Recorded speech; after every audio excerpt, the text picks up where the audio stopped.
بیان کرنے جا رہے ہیں، اس کو سننے کے بعد آپ اپنے آپ پر، اپنے آنسوؤں پر کنٹرول نہیں کر پائیں گے اور آپ رونے لگیں گے، کیونکہ یہ واقعہ ہے ہی اتنا ایموشنل۔ یہ واقعہ ہے سرکار دو جہاں صلی اللہ تعالیٰ علیہ وسلم اور جہنم کے 7 درجات کا۔ اور جب حضور صلی اللہ تعالیٰ علیہ وسلم کو اپنی امت کی فکر ہوتی ہے تو آپ سجدے میں سر رکھ کر 3 دن تک لگاتار اللہ سے رو رو کر دعائیں کرتے رہتے ہیں۔ کیا تھی وجہ اور کس لیے کی تھی حضور صلی اللہ تعالیٰ علیہ وسلم نے اتنے دن تک رو رو کر دعا، یہ جانیں گے ہم اس ویڈیو میں۔ تو میری آپ سے معتبرانہ گزارش ہے کہ اس واقعے کو مکمل طریقے سے سمجھنے کے لیے اس ویڈیو کو اینڈ تک ضرور دیکھیں، اور اگر ابھی تک آپ نے ہمارے چینل کو سبسکرائب نہیں کیا ہے تو اسے بھی سبسکرائب کر دیجیے اور پاس میں دیے گئے بیل آئیکن پر بھی کلک کر دیجیے تاکہ ہمارے ویڈیو کی نوٹیفیکیشن آپ تک پہنچتی رہے۔ ناظرین کرام، ایک مرتبہ جب حضرت جبرائیل علیہ السلام نبی کریم حضرت محمد مصطفیٰ صلی اللہ تعالیٰ علیہ وسلم کی بارگاہ میں حاضر ہوئے تو آپ حضرت محمد مصطفیٰ صلی اللہ تعالیٰ علیہ وسلم نے دیکھا کہ جبرائیل امین کچھ پریشان سے لگ رہے ہیں۔ تو آپ صلی اللہ تعالیٰ علیہ وسلم نے حضرت جبرائیل امین سے فرمایا کہ جبرائیل کیا معاملہ ہے، آج میں آپ کو پریشان دیکھتا ہوں۔ تو جبرائیل امین نے عرض کیا، اے محبوب کائنات، آج میں اللہ تبارک و تعالیٰ کے حکم سے جہنم کا نظارہ کر کے آیا ہوں اور اس کو دیکھ کر ہی مجھ پر یہ غم کے آثار نمودار ہوئے ہیں۔ تو پیارے آقا نبیوں کے سردار صلی اللہ تعالیٰ علیہ وآلہ وسلم نے فرمایا، اے جبرائیل مجھے بھی جہنم کے حالات بتاؤ۔ تو جبرائیل علیہ السلام نے عرض کیا کہ اے محبوب خدا صلی اللہ تعالیٰ علیہ وسلم، جہنم کے کل 7 درجات ہیں، ان میں جو سب سے نیچے والا درجہ ہے اللہ تبارک و تعالیٰ اس میں منافقوں کو رکھے گا۔ 6 درجے میں اللہ تبارک و تعالیٰ مشرک لوگوں کو ڈالے گا۔ 5ویں درجات میں اللہ تبارک و تعالیٰ سورج اور چاند کی پرستش کرنے والے لوگوں کو ڈال دے گا، یعنی کہ جو سورج اور چاند کی پوجا کرتے ہیں، جو سورج اور چاند کو سب کچھ مانتے ہیں، ان کو اللہ تبارک و تعالیٰ 5ویں جہنم کے درجات میں ڈالے گا۔ 4تھے درجات میں اللہ تبارک و تعالیٰ آتش پرست لوگوں کو ڈالے گا، جو لوگ آگ کی پوجا کرتے ہیں، آگ کو ہی معاذ اللہ خدا مانتے ہیں، اللہ تعالیٰ 4تھے درجات میں ان لوگوں کو ہی ڈالے گا۔ اس کے بعد 3رے درجے میں اللہ تبارک و تعالیٰ یہودیوں کو ڈالے گا، جہنم کے 3رے درجات میں اللہ تعالیٰ یہودیوں کو ڈال دے گا، اور جہنم کے 2 درجات میں اللہ تبارک و تعالیٰ عیسائیوں کو ڈال دے گا۔ یہ کہہ کر حضرت جبرائیل علیہ السلام خاموش ہو گئے۔ تو ہمارے پیارے آقا نبیوں کے سردار، رسولوں کے تاجدار، خاتم الانبیاء صلی اللہ تعالیٰ علیہ وآلہ وسلم نے حضرت جبرائیل امین سے پوچھا،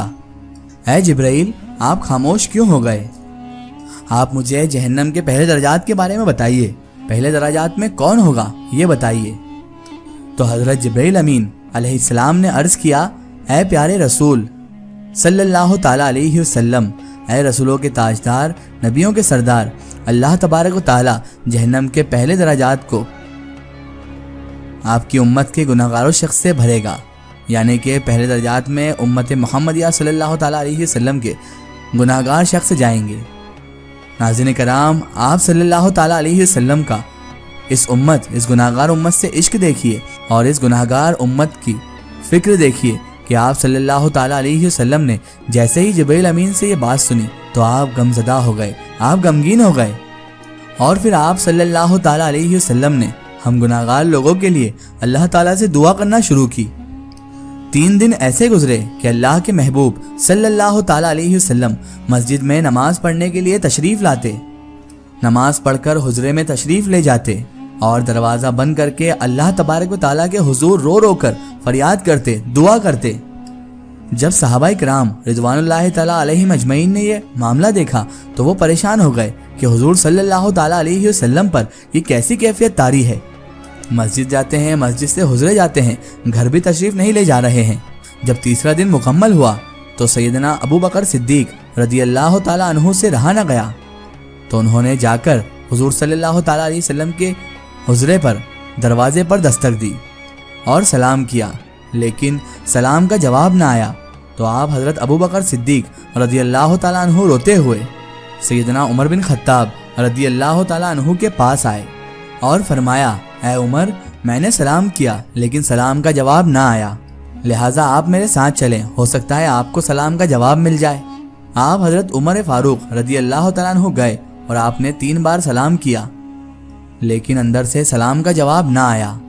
حضرت عمر فاروق رضی اللہ تعالیٰ عنہ نے حضرت سلمان فارسی رضی اللہ تعالیٰ عنہ کو بھیجا، لیکن پھر بھی جواب نہ آیا۔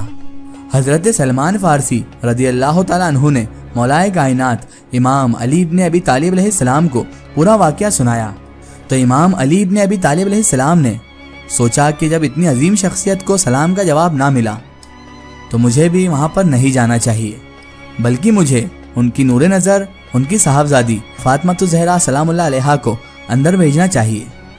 لہٰذا آپ نے بی بی فاطمہ الزہرا سلام اللہ علیہا کو سب احوال بتا دیا،